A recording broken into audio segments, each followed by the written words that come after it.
ነገር ያሳየን ከተቃራኒው ነው። ያሉበትን የሚኖሩበትን ቤት ሸጦ በትኗቸው እሱ የራሱን ህይወት ለማስተካከል የሚሞክርበት ሁኔታ ነው። እንዴት ነው 3 ልጆች በኢትዮጵያ ውስጥ በዚህ ዘመን ላይ እንኳን ቤት ያለው ሰው ሸጦ ሊሄድ ፍች እንኳን ቢፈጽም ለልጆቼ መውደቂያ ላዘጋጅ እንደ አንድ ታዋቂ አርቲስት ነገ ጠዋት በብዙ መንገድ ላይ ላለው ነገር ለልጆቼ ላስተካክል ከማለት ባለፈ ጥሏቸው ነገ ለመሄድ እሱ ምናልባት ያ አሜሪካ ሄዶ ሊኖር ይችላል። እነዚህ ልጆች ምን አይነት ተጽዕኖ ውስጥ ነው የሚወርቁት? በኪራይ ቤት እየኖሩ የሚከፍሉት አጥተው መጨረሻ ላይ ምንድን ነው የሚፈጠረው ሲባል ያው ዲፔንድ ነው ወይ እሷ እህቶቿን ወይ እናቷ ጋር ትጠጋለች። ከዛ በኋላ እነዚህ ልጆች ያላቸው ያደጉበት ነፃነት ይነፈጋል። ይሄ በፍጹም በየትኛውም መንገድ እንመልከተው ቢባል በየትኛውም ሁኔታ ተቀባይነት የለውም። እኔ እንደ አንድ ወንድ ልጅ እነግራቸዋለሁ። ልጄን ሜዳ ላይ በትኜ እናትየውን እበቀላለሁ፣ እናትየውን እጎዳለሁ ብዬ ልጄን ዋጋ ላስከፍለው ከይቅርታ ጋር በፍጹም የማይመስል ነገር ነው። ልጁን የሚወድ አባት፣ ለልጆቹ የሚቆረቆር አባት በፍጹም ከማያደርጋቸው ነገሮች አንዱ ይሄ ነው። ሚዲያ ላይ ወጥቶ እስከተናገረ ድረስ ይህንን ደግሞ የሰማነውን ደግሞ የመናገር ወይም ደግሞ ያንን በሰማነው ነገር ላይ ሀሳብ የመስጠት ግዴታም ነው ያለብን። ውዴታ ብቻ ሳይሆን እነሱ ታዋቂ ስለሆኑ ነው ዛሬ ሰው የሚያዳምጠን። ስንት እናቶች አሉ መሰለሽ ሮሚ፣ ቤት ውስጥ የሚያለቅሱ ተቆራጭ ላለመክስተት ስራ እየሰሩ እንግዲህ ኢትዮጵያ ውስጥ ስንቱ ሰው ነው በሚታወቅ ደሞዝ የሚሰራው? ስንቱ ነው ፍርድ ቤት የሚለው የተመዘገበ ደሞዝ ካለች ነው ቁረጭ የሚልሽ? እሱ የራሱን እዛ ጋር ሌላ 2ኛ 3ኛ ሚስት አግብቶ ይኖራል። ስንቶቻችን? እኔ የዚህ ሰለባ ተጠቂ ነኝ። ያደግኩት በእናቴ መከራ በልታን ያሳደገች። እግዚአብሔር ይመስገን በዛን ዘመን ላይ ጠንካራ ስለነበሩ ከኔ በላይ የነበሩ ወንድሞች ስለነበሩ እኔ ዛሬ ያለሁበት ቦታ ላይ ያለው የልጆች ታሳቢነት መደረግ ለሴቶች ለእናቶች መከራውን ጥለን 3 ልጆች ተጥሎባት የሚሄደው እሷ ነች። ሮጬ ልስራ እንኳን ብላ ሌላውን ስራ እንግዲህ ሙያዋ ሙዚቀኛ ነው፣ እሱም ነግሮናል። ክለቤዳ ሰርታ ሮጣ ነው የምታበላው የምትናመነውርን ብሎ ራሱ መስክሮላታል። ያንን የምታደርግ ሴት 3 ልጆች ይዛ መቼ ነው ወጥታ የምትሰራው? ልጆቿን ትምህርት ቤት መቼ ነው የምትከፍለው? እንደው ሌላውን ስራ እንኳን ተሯሩጬ ልጆችን ላስተምር ብትል መኖሪያው ሲባል ምን ሲባል ዛሬ ባለ የኑሮ ውድነት ዛሬ ባለ ሂደት ውስጥ በዚህ ደረጃ በልጆች ውስጥ ለምንድን ነው ወደ ጥላቻ እንዲገባበት ራሱን የሚያደርገው? እንደ ልጆች በዚህ ዘመን እኮ አስተዋይ ናቸው። 12 ዓመት ከዛ በታች ያሉ ልጆች በጣም ያስተውላሉ። ከፍ እያሉ ሲመጡ ቅድም ሮሚ ስትል ሰምቻለሁ። የገረመኝ ጥያቄ ነው። የፈለገ በሉ እድሜያቸው ትንሽ ከፍ ማለት ሲጀምር አባቴን ብለው ይጠይቋታል። እሷን ብትሆን አባቴን ብለው ይጠይቋታል። እንዲህ ግን ባለ ደረጃ በእል በሚመስል ሁኔታ ሚዲያ ላይ የቀረቡ በሚያደርጉት ነገር ነገ ጠዋት ላይ አባታቸው ይሄ ነው እየተባሉ ሲያድጉ እናት ላትላቸው ትችላለች። ሌላው ሰው በሱ እየበሸቀ ያለ ሰው ያንን ያደርገዋል። በዛ ውስጥ ሲደረግ ምን ያክል ነው ፔንፉል የሚሆኑ ለልጆች በክብር ያደጉ በሁለት በኩል ታዋቂ በሆኑ ቤተሰብ ውስጥ ተወልደው ያደጉ ልጆች በእናታቸው በአባታቸው በክብር የሳምሶን ቤቢ ልጆች መጡ ተብሎ በየቦታው ላይ ቡና የሚጠጣው ሰው መንገድ ላይ የሚያቸው ኬክ ቤት ሲገቡ ኬክ ተጋብዘው የሆነ ቦታ ሊዝናኑ ሲሄዱ እንደዛ ያደጉ ልጆች በእንደዚህ አይነት ሁኔታ ዛሬ ደግሞ በአባታቸው ወይ በእናታቸው የሚሸማቀቁ ልጆች መሆን የለባቸውም። እንደ ሀገር ኪሳራ እኮ ነው። በቃ ብትፈልጉም ባትፈልጉም እንደ ሀገር ኪሳራ ነው። የእነሱ ታዋቂ ስለሆኑ ነው ብዙ ጎዳና ላይ ወጥተው የምናያቸው ልጆች። መንገዱ አንዱ ይሄ ነው። መንገድ ላይ ማስሽ ሲጦዙ ታዩ፣ እንዲህ ሲሉ በሴቶቹ ባለ እድሜያቸው ልጅ አቅፈው ልጅ አዝለው ታዩ። እናት ከአቅሟ በላይ ይሆናል፣ ከቤት ይወጣሉ። የሚኖሩበት ቤት ስታጣ ምንድን ነው የምታደርጋቸው? ይሄንን እንደው በህግም ደረጃ የሚያስቀይር እንደ ህግ፣ ምክንያቱም ቤት ሲኖር በሰለጠነው ዓለም ላይ ቅድሚያ ለሴቷና ለልጆች ነው። ውጣ ነው የሚባለው ባልየው የእነሱ እድሜ ከፍ እስኪል ድረስ። አሁን እንደ ኢትዮጵያ ህግ ደግሞ በጣም በሚያስጠላ ሁኔታ በምንም መንገድ በሉ ያ ቤት ዛሬ ላይ እሷ በ97 ደረሳት አልደረሳት፣ ሳምሶን ቤቢ ከዛ በኋላ ተጋቡ አልተጋቡ፣ ህጉ ያንን ተንትኖ የሚያይበት በጣም ውስን ነው። ምናልባት ከዛ በፊት የከፈለችውን 80 ምናምን ሺህ እሱን ታሳቢ ሊያደርግ ይችላል እንጂ ከዛ በኋላ በጋራ ያፈሩት ንብረት ተብሎ ነው የሚመዘገበው። 10 ምናምን ዓመት አብረው ኖረዋል። ህጉ ያንን ነው የሚለው። ምንም የማይደባበቅ ነገር ነው። ከህጉ ያለፈ ህሊና እንዴት ሰው ያጣል? አባት እንዴት ለልጆቹ ከህግ ጋር ይታገላል? እንዴት በዚህ ደረጃስ እንዴት ቻለው? እሱ ለመዝናናት አይምሮን ለማደስ አሜሪካ የሚሄድ አባት ለልጆቹ ሌላ ቅርስ ሪል ስቴት ገዝቶ ማስቀመጥ ሲገባው ሌላ ነገር ማድረግ እንዴ? ስለጨነቀው እኮ ትዳሩ ስለተፈታ ስለጨነቀው እኮ አሜሪካ እኮ ለቫኬሽን የሄደ ሰው ነው ራሱን የነገረን። ሌላ ሰው እኮ አልነገረንም እንዴ? እርግጠኛ ሆኜ ነው ሮሚ ለንደን እየኖረች እኔ የኖርኩ የሆነ ነገር ሲያጋጥመን እንደው ለረፍት አሜሪካ እንሄድ ብለን ብድግ ብለን ተነስተን ስትረስ ስላለብን እንሄድ አንልም። እርግጠኛ ነው የምነግራቸው። ኢትዮጵያ ውስጥ ኖረው ይሄንን ማድረግ ከቻለ እኔ እንደውም በዚች አንድ ንብረት እንዴት ነው በዚህ ደረጃ ያሰቡት ነው ያልኩት። ሁለቱ ታዋቂ ናቸው ኢትዮጵያ ውስጥ ዛሬ ላይ ቲክቶክ ላይ እንኳን ወጥተው የሰሩ ትንሽ ልጆች ለእናታቸው ቤት የሚገዙበት ለቤተሰቦች። ሮሚዬ ከኛ ጋር ነው የምታወሪው? አትሰሚም አይደለም? እሺ ሶሪ ፍቅ ይቀጥል እና በዚህ ደረጃ ይሄም ንብረት ሆኖ እንደው የኮንዶሚኒየም ንብረት ተደርጎ ሰው በዚህ ቲክቶክ ላይ የምናውቃቸውን ሰዎች እኮ ችግር አጋጠመን ሲሉ እኮ ተዋቶ እኮ ቤት እየተገዛ ነው። ደጋግ ልብ ያላቸው ሰዎች እኮ በዚህ ዘመን ላይ ስንት ደጋግ ልብ ያላቸው ቲክቶክ ላይ ለሰዎች የሚገዙት ቤት ንብረት ነው። ይህን ያክልም የሚያመጻድቅ አይደለም። እንደው ኖሮ የራሱ እንኳን ስም የሚኖሩበት ኖሮት ብቻውን ቢኖረው እንኳን ለልጆች የመተዳደሪያ ይሁን ብሎ ሰጥቶ ቢሄድ ምንድን ነው የሚጎዳው? ምንድን ነው የሚጎዳበት? በዚህ ደረጃ እስከ ፍርድ ቤት ቆሞ የእልህ ስሜት ካለው አሁንም እልህ ነው። እኔ ለሳምሶን በዚሁ አጋጣሚ የማስተላልፈው እልህን ቀንሰው። አይኖ በዚህኛው ሰዓት ላይ በጣም ከባድ ነው ስሜቱ። በቃ መተው አለመፈለግ፣ ትዳር ላይ መፍረስ ያደረግነው ጥፋት አይደለም የሚታየን እንደ ወንድ ልጅ የምናስበው እንዴት እኔ ወንድ ሆኜ ይሄ ተደረገብኝ። በይበልጥ ደግሞ ዙሪያችን ላይ ያሉ አሽቃባጮች ነገ ጧት አንዳቸውንም አታገኛቸው። እውነቴን ነው የምነግርህ። አንዳቸው በህይወት ላይ ከምትጸጸትበት ነገር አንዱ እርግጠኛ ነኝ አመት አይቆይም። ዛሬ ሆሆ የሚሉ ና እንደዚህ ና እንድንበል የሚሉ በምንም እንደው በፍቅርም እንኳን የቀረበች ሴት ብትኖር ነገ ጠዋት ላይ ይሄ ነገር ሲደራረብባት አንተ ትናንት ለነበረ ለልጆች ያሉን ለትዳር ያሉን እነሱን እንዲያደረግ የኔ ንብረት ደግሞ ልታሸጠኝ ነው የመጣሁ ብላ ዛሬ ስሜቷ ነው ፍላጎቷ ነው የሆነ እውቅናህን አስባ ልትኖር ትችላለች። ከዛ በኋላ እንደተአኘከ ሸንኮራ ተፍታ ነው የምትሄደው። ይሄ ለሌሎችም ወንዶች ጭምር ነው። አይናችንን ታውረን ስሜታችንን አዳምጠን ከሄድን በፈለግነው ሁኔታ ነው። ነገ ቢያመን ቢቸግረን ጥላ ማጥለን የልጃችን እናት ነች። ጋብቻው ላይኖር ይችላል። ግንኙነታችን መልካም ከሆነ ግን የፈለጋችሁትን በሉ። በቃ ተዋልዳችሁ የትም አጥላችሁ። ስለ እናንተ ክፉ መስማት አትፈልግም። ስለ እናንተ መጥፎ ነገር ማዳመጥ አትፈልግም። ይሄንን በደንብ ነው የምነግርህ።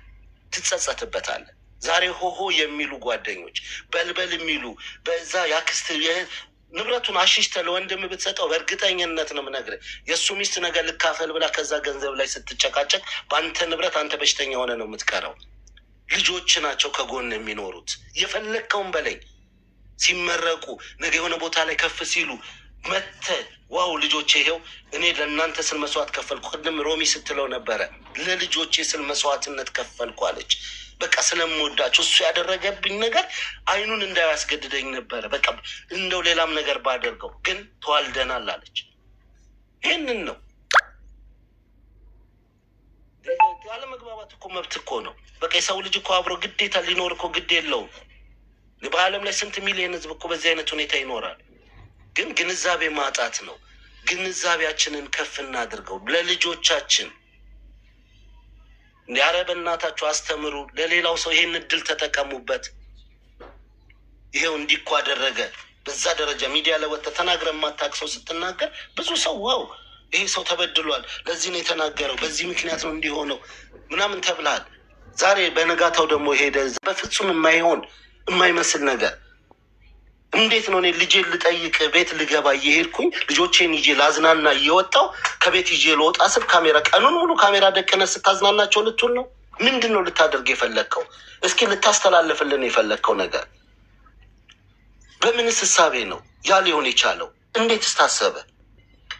ልጆቼ ጋር ያሳደግኳቸው ልጆች እንግዲህ ባነገርከን መሰረት ተረት ተረት እያወራ ቀርጸ አንተ የቀረጽካቸው ልጆች ናቸው እኮ። ከዛ ቤት ከወጣ እኮ አጭር ጊዜ ነው።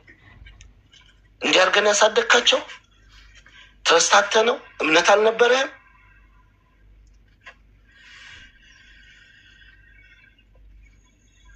እንዴ ይህ ኮሪያል እውነት የምትኖረው ህይወት ነው። አደባባይ እኮ በምንም መንገድ ይወጣል። ይኸው በቃ እኔ የእውነቴን ነው። አምሶ ፕራውድ እንዲህ አይነት ነገር ልጆች ሲናገሩ በዚህ ዘመን ላይ ለምን የሚሉ ልጆች መፈጠራቸው አማፒ። በእኛ ጊዜ ሲው ምን ተብለናል? ዝም በሉ እንዳትጠይቁ፣ ዝም በል በቃ እሱ የራሱ ኑሮ ይኑርበት። ለምን የእሱ መብት የተነካ ስለሚመስል ልጆቹ መብታቸውን ነው የጠየቁት በዚህ ዘመን ላይ። እንደ ሌላው ይቀር፣ እኔ ለእሷ ተውላት እሷ ትሽጠው ትለውጠው አልልህም። ለልጆች በስማቸው 18 ዓመት እስኪሞላቸው እንዳትሸጥ እንዳትለውጥ ይቀመጥ። ከ18 ዓመት በኋላ ነፍስ ያውቃሉ፣ ለራሳቸው ይተርፋሉ። እንኳን ለራሳቸው ለእናንተም መጦሪያ ነው የሚሆኑት። ልጆች በእኛ በኢትዮጵያ አስተዳደግ ክብራችን ናቸው፣ በቃ መኖሪያችን ናቸው፣ ተስፋችን ናቸው። ከምሬ ነው። ቢሊየን ቢሰጥ በዚህ ዘመን ላይ ልጆችን ነገ ጠዋት ላይ መንገድ ላይ እየተንከራተቱ ይኸው ልጆቹን እንዲበትኑ ልጆቹን ይኸው ለዚህ ያበቃቸው እሱ ነው እየተባልክ በሌላ መንገድ እንኳን ቢፈጠር ያ ነገር እንደው በሌላ ነገር እንዴ እድለኛ ነው ልትሆን የሚገባ በዚህ ዘመን። የእውነቴን ነው። የሚሰማ እሱን የሚያውቀው ሰው ካለ ቁጭ አድርጉና አውሩት። ምናልባት ይሄ ከእድሜ ጋር በሚፈነዳ ነገር አለ ተብሎ ትናንት ተነግሮኛል። በዚሁ አጋጣሚ ትናንት ነበር ልደቴ እና ፍቄ ከዚህ እድሜ እስከዚህ እድሜ የፍንዳታ እንደገና እንፈነዳለን እንዴ ስላቸው፣ እንዴ በደንብ ነው የምንፈነዳው ተብያለሁ። እና ፈንድቶ ከሆነ እንደ አዲስ ይሄንን ተረጋግቶ እንዲያስብ ከምሬ ነው። ቁጭ ብሎ የምትመክሩ ቤተሰብም ካላችሁ ጓደኛም ካላችሁ ተረጋግቶ ዛሬ ገንዘቡን ሸጦ ቢይዘው የዛሬ 5 ዓመት ያ ቤት በእጥፍ የማያገኘው ነገ እሱ ብር ሰርቼ አምጥቼ ልጆቼን ሌላ ትልቅ ቤት አወርሳችኋለሁ ሊላችሁ ይችላል። ያለውን በትኖ የሚሰጥ የለም። እንደዛ የሚባል አማርኛ የለም። እልህ ገደል ነው ይዞ የሚገባው። ልጆች ታሳቢ ሆኑ። ያንተና የዳግማ ህይወት ነገ ጠዋት በሌላ ህይወት ውስጥ ይኖራል። በቃ እሷም ሌላ ግብታ አንተም ሌላ ግብተ ወላችሁ ሁሉ ልትኖሩ ትችላላችሁ። እሱ ማንም ሰው አያገባው። በልጆቻችሁ ላይ ግን የምትቀልዱት ቀልድ ዋጋ ያስከፍላችኋል። እና እኔ የእውነቴን ነው ደግሜ የምለው ዳግማይም ልጆቿ የአባታቸው ፍቅር ኖሮ ለአባታቸው መልካም እሳቤ እንዲኖራቸው መሀል ላይ የገባ ይሄ ቤት ከሆነ በዚህ ቤት ፍታው። በቃ ቤቱን ውል ላይ አስገብተ በህግ ደረጃ ይሄ ነው ብለ ተከራክረ መጨረሻ ላይ ምናልባት ህጉ ፈርዶላት አንተም ልጆችንም ንብረትንም ማተህ ልትጸጸት ትችላለህ። ቢወሰንልህ እንኳን ልታገኝ የምትችለው ግማሽ ነው። በዚህ ዘመን በእንደዚህ በእልህ የሚሸጡ ቤቶች በሐራጅ ይሸጣሉ፣ በማይሆን ዋጋ ይሸጣሉ። ያ ገንዘብ አንተ አሜሪካ ትኬት ቆርጠ ልትዝናና የሄድክበትን ግማሹን ላይሆን ይችላል። በቃ ልዝናና ሄጃለሁ ብለሃል አሜሪካ፣ ግማሹን ላይሆን ይችላል። ግን የእልህ አካሄድ አትሄድ። ይሄ ለሌሎቻችሁም በቃ ወንዶች ለተባልን በሙሉ ከምሬ ነው። ለሴት ልጅ ያለንን ንቀት፣ ለሴት ልጅ ያለንን ዝቅተኛ አመለካከት የሚያሳይ ነው። ወንድ ልጅ ናይት ክለብ ሰርቶ ወይም ደግሞ የሆነ ነገር አድርጎ ብር ቢያመጣ ዋው እንላል። ልክ በችግር ሰዓት ልክ ፍቹ ሲመጣ እንደ ምክንያት የተነሳው እሷ ክለብ ታመሽ ነበረ። ሊያስተላልፍልን የፈለገው መልእክት አለ። ክለብ ስራዋ ነው፣ ሀቋ ነው። በቃ በዛ ሰዓት ላይ የነበራት ቤተሰብ የምታስተዳድርበት መንገድ ክለብ መስራት ነው። ያንን ፈቅዳችሁ አብራችሁ ዘፋኝ ሆና ነው የተዋወቃችሁት፣ አብራችሁ የሆናችሁት። ግን ልታስተላልፍልን ልትሰጠን የፈለግከው ይኸው እሷ እኮ ክለቡ ስትሰራ እንኳን አይነት ነገር ሴት ስትሆን የተለየ ወንድ ሲሆን ስራችሁ ባህሪ ነው። አንተ አክተር ነህ፣ በአክተርነት ተከብረ ነው መስራት ያለብህ። ፊልሞች ስትሰራ ከብዙ ሴቶች ጋር ትገናኝ። ክለብ ላይም ብዙ አድናቂ ይመጣል። ብዙ በቃ ታዋቂ የሆነ ሰው አደባባይ የወጣ ሰው ብዙ ነገር ሊፈጠር ይችላል። ያ የእናንተ በትዳር ውስጥ የተፈጠረ ያለፋችሁበት ታሪክ ነው፣ የሄዳችሁበት ምንድን ነው? እንደው እንደ ማህበረሰብ ምንድን ነው ልትሰጡን የፈለጋችሁት? ራሱ ልጆቻችሁን ከበተናችሁ ይኸው እንትናም እንዲህ አድርጓል እና ፕሊስ እንደው የምታዳምጥ እርግጠኛ ነኝ በጉዳዩ ላይ ትኩረት ሰጥተህ ይሄንን ቀርጸው የሚያስተላልፉ እያንዳንዱ የሚያደርጉልህ ሰዎች ይኖረዋል። አትጉዱት። በቃ ሳምሶን ነው፣ አትጉዱት። ከምሬ ነው። ነገ ጠዋት ላይ ብዙዎች አይምሯቸውን ስተው የሆነ ቦታ ወደቁ፣ ተገኙ፣ አይምሯቸው እንደዚህ ሆነ፣ በዚህ ምክንያት ነው እዚህ ቦታ የተገኙት የሚባለው እንዲህ ጥቃቅን በሚመስሉ ሆሆ በሚሉን ሰዎች ውስጥ አብረን ስናልፍ ነው። ልክ የሚቆጨንና የምንባንነው ጊዜው ካለፈ በኋላ ነው።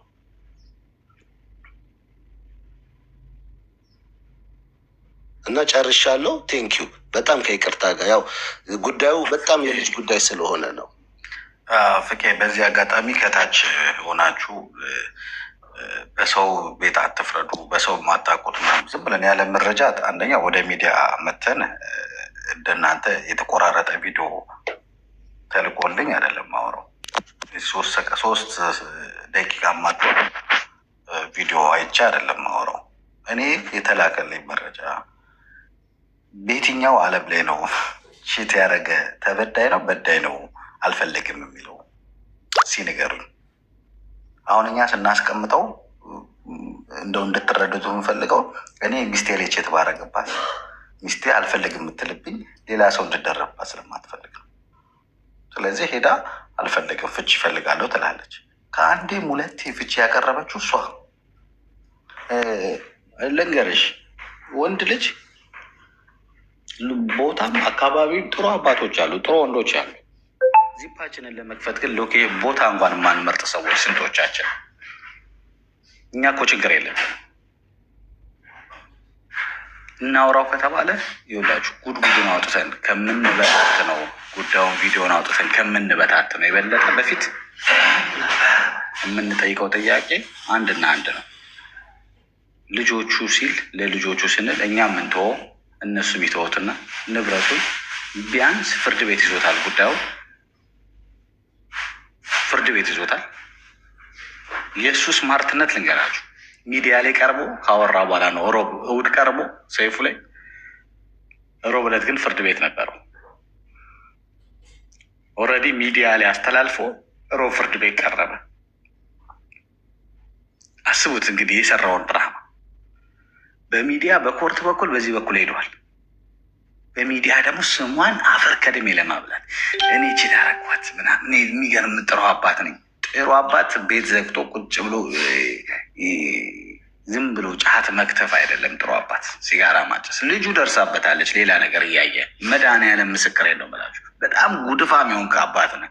እኔ ትረስኝ ይህን ታሪክ ልጆቹ ሰምተው ነገ የሚቀመጥ ነገር ነው የማወራው። እንዲህ አይነት አባት ከመሆን ባላገባ እመርጣለሁ።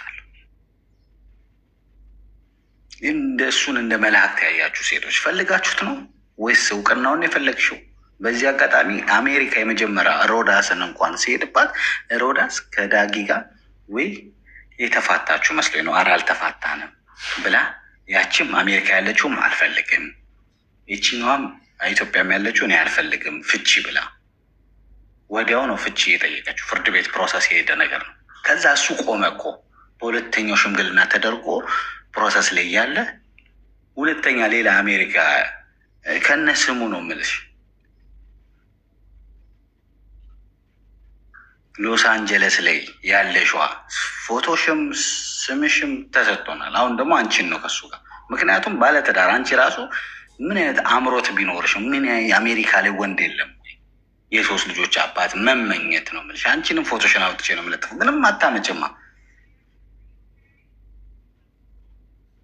እንዴ! ከ3 ወንድ ያመለጠ ወንድ ለአንቺ፣ ከ3 ሴት ያመለጠ ወንድ ለአንቺስ ወንድ ይሆናል? እውነቴን ነው የምልሽ፣ ነውርን ነው። በጣም ያሳፍራል። ልጆቹን የበደለ አባት ሲጀመር ለአንቺ ባል አይሆንም። መጀመሪያ መረጃውን ሰብስቦ ከሱ ወገን ቺት አድርጎብኝ እንዲያርገውብኝ ይፍታት። እሷን ልጆች ሲፈታ ከሚስቱ ይወላችሁ ከሚስቱ ሚስት አስበለጠ፣ ሴት አስበለጠ ከልጆቹ እናት። ኦኬ ያለን መብቱ ነው። ከልጆቹ